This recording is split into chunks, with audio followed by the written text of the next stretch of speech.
Halal yesingizmi, haram yesingizmi, o'zingizning rizqini yegan bo'lasiz. Bir yigit haramda Ka'baning ishkini tutib turib, "Menga halolni nasib qilgan Alloh, sana shukrlar bo'lsin" degan shu duoni deyvertganda, o duo qilib bo'lgan ekan, bir kishi "Bu mushundaqli dedingiz, bu Ka'baning ishkining oldiga boshqa hojatingiz yo'qmidi?"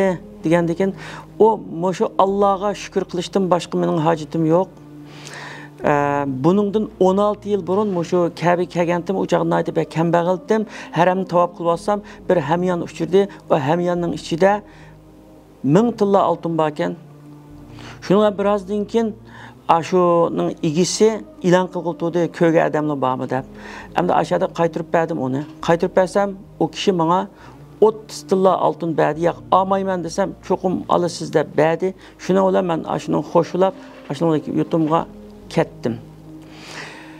Ketish jarayonida bizningki bir o kiyime cho'kib ketib, kiyimdagi odamlar hammasi o'lib ketdi.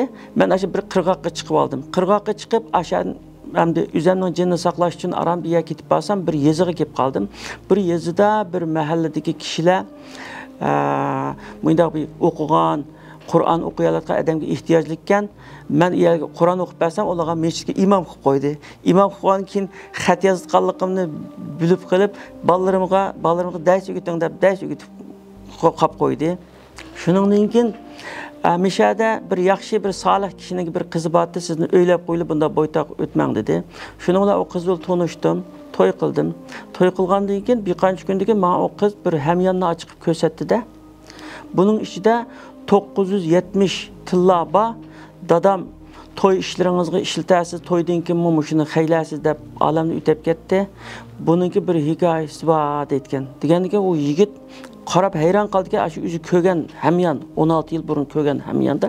Shuni qarasam, o'sha hamyon, shuningdan keyin qizning nima hikoyasi bu deb so'rasam, dadam haramda yuturib qo'yibdi ekan, bir yigit tepibdi ekan, u yigitga 30 tillani beribdi, 970 tillani qaytirib akibdi ekan. Shuni menga qolib qo'ygan. Dadam ömrünün oxirigacha, "Ey qizim, sana ash haramda uchirgan yigitdek halol niyat bir yigitni nasib qilg'ay" deb duo qilib o'tib ketdi. Endi u yigit nada, men nada degandan keyin bu yigit aytgan, "Dadangizning duosi ijobat bo'ldi. Ash yigit men" deytgan. Shunga u aytgan, "Mushu 1000 tillani Alloh menga rizq qilib beribdi ekan. Harom yegan bo'lsam, shu chaqda harom yeytdim.